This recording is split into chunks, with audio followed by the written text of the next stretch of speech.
semuanya, jadi di video kali ini saya akan membahas tentang integrasi nasional dalam Bingkai Bhinneka Tunggal Ika dan ancaman terhadap Indonesia di bidang kesehatan.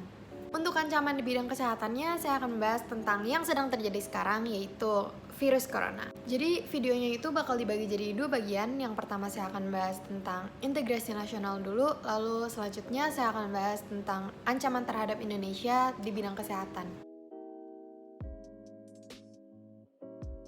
Integrasi nasional itu adalah suatu proses atau usaha yang mempersatukan perbedaan-perbedaan yang terdapat dalam suatu negara sehingga terjadi keselarasan dalam negara tersebut.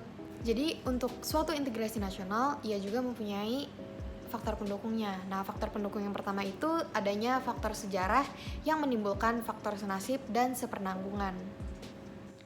Lalu yang kedua itu ada rasa cinta tanah air di kalangan bangsa Indonesia. Dan yang ketiga itu ada rasa rela berkorban terhadap kepentingan bangsa atau negara. Dan faktor pendukungnya juga ada simbol kewarganegaraan, yaitu Garuda Pancasila.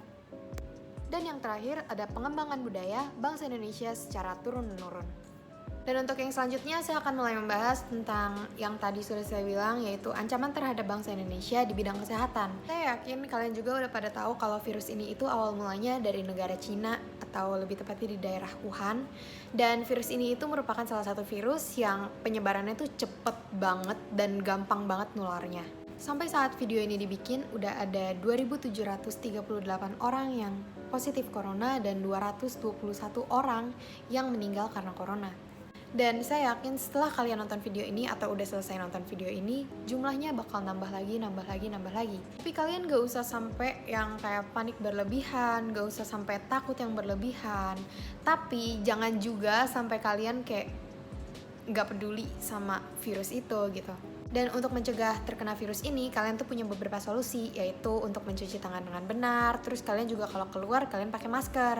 Negara kita itu sekarang sedang mengadakan sistem karantina. Sistem karantina itu berarti kita nggak keluar rumah. Kita belajar dari rumah, kita kerja dari rumah. Tapi masalahnya adalah masih banyak banget orang-orang yang masih suka kumpul-kumpul di tempat ramai, yang masih suka keluar-keluar.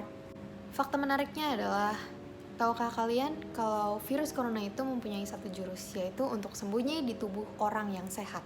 Yang mengerikannya adalah bisa saja saya sudah terkena virus corona, atau kalian yang nonton ini sudah terkena virus corona. Tapi kalian gak ngerasain karena imun tubuh kalian itu kuat. Tapi bahayanya adalah ketika kita kontak dengan orang yang imun tubuhnya tuh lebih rendah dari kita. Contohnya kayak orang tua atau kakek nenek kalian kontak dengan mereka lalu mereka terkena virus itu, apa yang terjadi dengan mereka? Mereka lebih mudah untuk diserang karena imun tubuhnya rendah.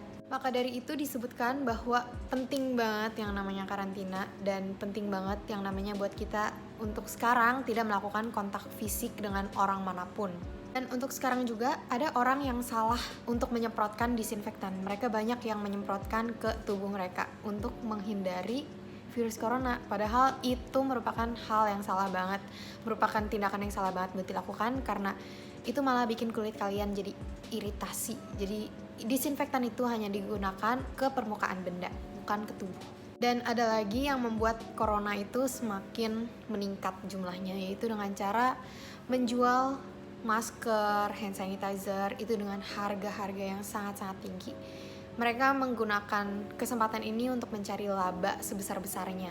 Menurut saya itu tindakan yang gak manusiawi banget, karena banyak banget masyarakat yang gak mampu, yang benar-benar butuh masker tapi gak bisa beli dengan harga segitu. Alhasil mereka tuh gak pakai masker saat mereka keluar-keluar, dan itu memudahkan mereka untuk terserang COVID-19. Itu juga merupakan salah satu alasan kenapa korban COVID-19 di Indonesia ini juga semakin meningkat. Dan yang masih nonton videonya sampai sekarang, minta tolong untuk bantuannya, untuk mendoakan para pemimpin negara dan juga tim medis yang sedang menangani pasien COVID-19. Karena sekarang gak sedikit juga para tim medis yang meninggal karena terpapar oleh virus COVID-19 juga, dan minta dukungannya agar COVID-19 ini bisa cepat selesai. Kalian bisa dukung dengan cara nggak keluar rumah, dengan cara stay di rumah. Itu kalian udah menyelamatkan beribu-ribu nyawa. Yang masih sering-sering keluar, yang masih sering-sering ngumpul di tempat-tempat ramai, tolong untuk kesadarannya dan untuk kepeduliannya. Semoga video ini bisa bermanfaat buat kalian dan bisa menyadarkan kalian betapa pentingnya untuk melakukan karantina dan juga betapa pentingnya untuk menjaga kebersihan.